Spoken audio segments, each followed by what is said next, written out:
Did you know that one of the most revolutionary inventions in perfumery did not come from a perfumer?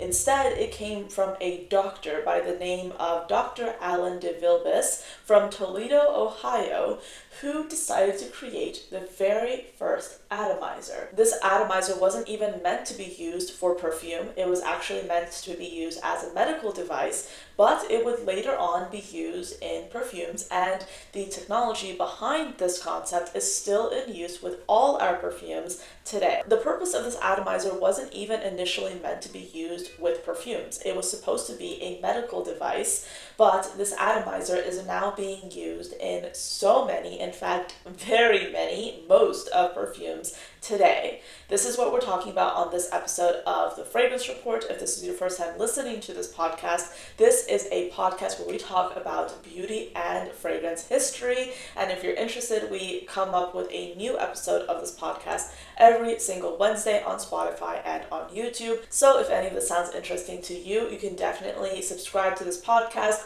or you can look at our previous catalog of episodes. We have so many episodes where we talk about everything from perfumes in the 20th century to fragrances in antiquity, and talk about how the shifting trends and different concepts can be reflected in today's perfume and beauty world. Of course, we have a lot to get through in this episode, so let's get started. So first, let's get started with some favorites. Now, this past week was a bit more unique because I had some friends staying with me for much of this past week, and as a result, we were talking about fragrances because fragrances are a great fixture in my life, and I wanted to share some of my fragrances with them and get their opinions. And of course, as I'm going through my daily routines, I spray fragrances on, and I was getting some real-time feedback. So I wanted to share some of that and a little bit of nuance with this in mind. So I actually have a fragrance that I've been obsessed with, and I was wearing this a lot to the point that one of my friends actually made a comment on it. This is Elizabeth Taylor's Passion. I adore this fragrance. Like, this is so good. I think it gives Bad Bee energy. I love it. It makes me feel very strong. It makes me feel very standoffish. It smells to me like the perfect vintage fragrance. Dark, woody, spicy, animalic, all those elements that I find quite fascinating in fragrances. This epitomizes that perfectly, and I talk about this fragrance a lot. However, I was wearing this when I was getting ready for bed for like several nights in a row, and one of my friends walked up to me one night and he smelled my hair and he goes, "Have you been smoking?" And I said, "No, because I don't smoke." And he's like, "Something smells like you've been smoking." And turns out it was this perfume. So according to him, this fragrance smells like I smoke a pack of cigarettes. Which, now that I smell it again with that in mind, I don't disagree, okay? But I don't disagree in the way that it doesn't smell like a pure cigarette, like it doesn't smell like that, but it does smell as if it kind of like got picked up by like this like old fur coat in a thrift shop, and the lady that had this fur coat smoked like a lot of cigarettes, and like the smoke from her cigarettes got on the fur coat. That's what I smell with this. And as a result, is my perception changed on this fragrance? Absolutely not. I still love this perfume, but I wanted to share that anecdote with you because I thought it was absolutely hilarious. So if you don't want to smell like you smoke, don't wear this. But if you don't mind, this is a really good one. I think it smells like old Hollywood, and as many of us already know, old Hollywood starlets smoked a lot. So maybe that's where the inspiration comes from. Let's move on to a fragrance that my friends actually really did love. And this is, of course, Onze Minerales Cult of Kaori. So I kind of like opened up my collection to them and allowed them to like spray on whatever they wanted. And one of my friends decided to go for Onze Minerale a few days in a row, actually. He absolutely loved this. This is kind of like a fragrance inspired by a Japanese onsen. It's really, really beautiful in this sense that it has like this mineralic note in here, which ends up kind of smelling like hot steam. In fact, there's like a yuzu aldehyde note in this fragrance, and it ends up smelling like this like hot steam. Then you have some woods, you have some aromatics, and this just smells like being in a beautiful, luxurious sauna with hot steam. It smells rather lovely. It smells spicy. Like, this is going to be like the perfect fragrance, especially for this time of year that we're entering. This is like the perfect cozy wintry perfume. The sillage on this is absolutely insane. Another perfume that has amazing sillage, and this is one that I did wear several times this week, was Epiphany by Reinvented. This is beautiful if you're an incense lover, if you love kind of like woody fragrances. This is an absolutely stunning perfume. I cannot say enough good things about it. This is one of the favorite scents that I have in my entire collection. I adore it. It's black pepper. It's rose. There's some brightness to it in the form of some lime in the opening, but then it dries down and you start getting those like beautiful incense notes. It's woody. It's a little bit sweet, but this is for the incense lovers, and I absolutely love this fragrance. I don't have anything that smells quite like it. It's gorgeous, and yes, a little bit goes a long way. This is a phenomenal value. This just smells amazing. I also have a fragrance which kind of matches the content of this week's episode, kind of like a vintage inspired bottle. This is Déjà Le Printemps from Oritzel Le Grand. I bought this when I was in Paris. I absolutely love this. This is a very beautiful kind of like chamomile tea sort of scent. Think like more tea and less citrus, with some beautiful juicy mint. It just smells absolutely divine. There is nothing in my collection that smells quite like this. I think there's also Lily of the Valley in here as well. And I remember buying a sample of this for a friend, and both she and her boyfriend very much love this particular perfume that I got for them in the sample set. So definitely a standout. This is available on Lucky Scent if you want to get your hands on this bottle. I bought this with my own money when I was in Paris, and I absolutely have no regrets. This was the perfect souvenir. This was insane. Like, I love this so much. It's a gorgeous scent, and I have received a compliment on it the last time I wore it, which was a few days ago. I received a compliment when I met up with a friend, and I absolutely adore this perfume. It's amazing.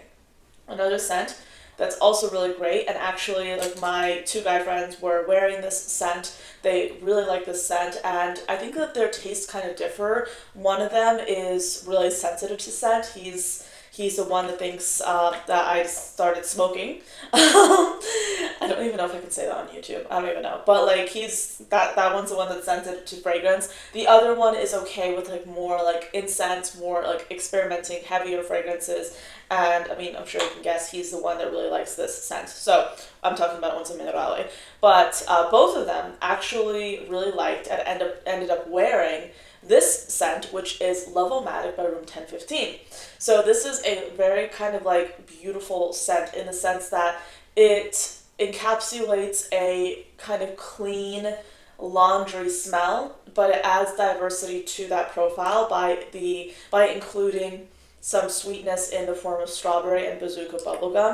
This is quite unique, quite beautiful, and as you can see, my dent is quite prominent. I do have a code available now with Room 1015. I'm so excited that I finally got it working. So I'll put it on the screen, and I will I'll put it in the show notes as well. I need to update those. But basically, Love-O-Matic, I do have a code available with Room 1015 that you can use for some money off. I feel like Room 1015's fragrances in general, considering the perfumes, the quality, the innovation behind the brand, the prices are pretty reasonable. They're under $200, and you get a lot for what you pay for. So Love-O-Matic is my new favorite from the brand, but I'm continually trying new scents from them, and I love what I've experienced so far. So those are all the kind of standout favorites for this week. Let me know what have been your favorites in the comments. I'll be curious to hear your thoughts, but let's get back into the episode. Dr. Alan de Vilbiss was born in 1843 in Ohio. He was a practicing physician, but his innovative mind would help him solve a very specific medical problem: how to apply medicine more evenly to patients suffering from throat and nasal conditions, which happened to be his medical specialty. In 1887, he patented his most famous invention, the atomizer. It was a small glass vessel with a rubber bulb that, when squeezed, released a fine mist of liquid medicine. Over the years, he added a few refinements and options to customize the atomizer for the various needs of his patients. and he would fill the atomizer with a local anesthetic, cocaine, in an oil base to both numb and coat the nasal cavity and the throat. This was a common treatment during his time, and he wanted to create an atomizer that could convert warmed semi-liquids as well as liquids into a spray. And his atomizer soon became a very popular medical device.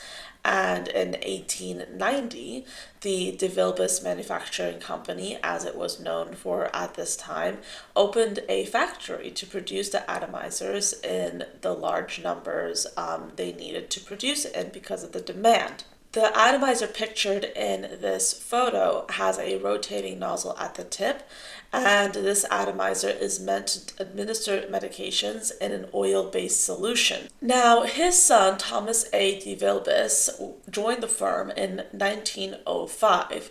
He saw an opportunity to expand the already successful line to include perfume atomizers using the same technology that was utilized for the medical devices. This is critical because as the new century turned and the perfume industry blossomed, fragrance companies like François Coty in Paris, Guerlain, and Caron that were experimenting with bold new compositions needed a way to elevate their products further.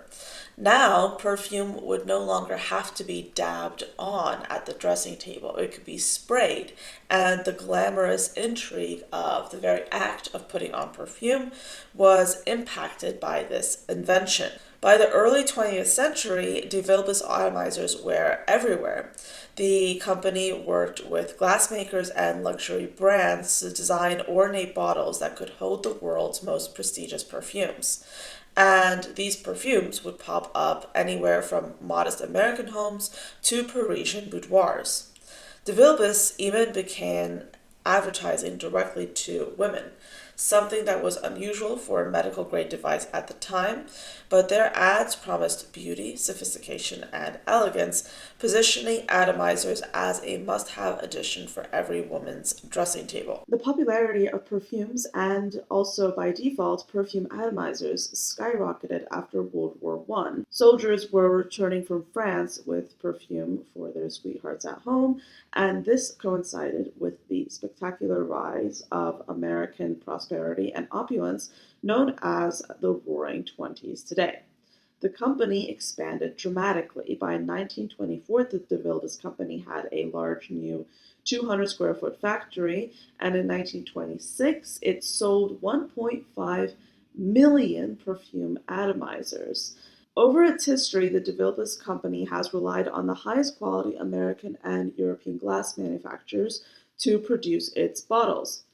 Some bottles were acquired without decoration, and then they were finished by the De Vilbius Company with acid treatments, enameling, and engraving by the De Vilbius's own decorating department. Others were purchased with the glassmaker having already applied decorations, such as bottles with the Cambridge Glass Company etchings. And some of the bottles were made to a De Vilbius specific design, while others were acquired in shapes already being manufactured by the glassmaker that had produced them. In all, the company has acquired glass and porcelain bottle blanks from at least 60 different suppliers across the world over the course of its 71-year history. Eventually, the De Vilbius Company was renamed to be the Toledo Scale Company, and now it's actually referred to Mettler Toledo International, Inc. Interestingly enough, the function of this technology has also expanded. In the 1920s, De Vilbius expanded into the furniture and automobile industries, and he applied the same De Vilbius spray technology to paint guns. Drying time for a paint application or a lacquer could be reduced from several weeks to several hours due to this innovation. This had a major impact for both furniture and auto industries. It automated a process which previously included workmen painting automobiles and furniture with paintbrushes. But by 1928, De Vilbius had also developed a line of air compressors to go with their paint spray guns. Thomas De Vilbius fell ill and died at the age of 1950 and 1928. This unfortunate setback for the de Villiers family and organization was immediately followed by the beginning of the Great Depression. Unfortunately, the de Villiers company discontinued their perfume atomizers in 1969. By this time, the company had developed several unique and patentable atomizers. They really leaned into the glamour of the perfume packaging, and when you think of vintage perfume bottles, you often might think of technology that actually came from de Villiers, and I think it's absolutely fascinating. So here are a few images of some of the de Villiers perfume atomizers, which have, of course, become highly collectible today. I always find it utterly fascinating that everyday items that we almost overlook in our day-to-day lives were invented by someone who had an innovative mind, had an idea ages and ages ago, but we have used this item to such a degree that it's now widespread and we don't even think about how this item was created in the past. I find that concept so fascinating, and this episode chronicles just one of those inventions, but those inventions are all over our lives, like in our everyday world, and I find it so fascinating what people have the capacity to come up with. So let me know, what did you think of this episode of The Fragrance Report? I would be really curious to hear your thoughts in the comments down below. As always, thank you so much for listening, and I'll see you next time. Bye. This episode's music was brought to you by Kevin McLeod over at Incompetech. This is Beauty Flow by Kevin McLeod at incompetech.com and is licensed under Creative Commons by Attribution 4.0 license.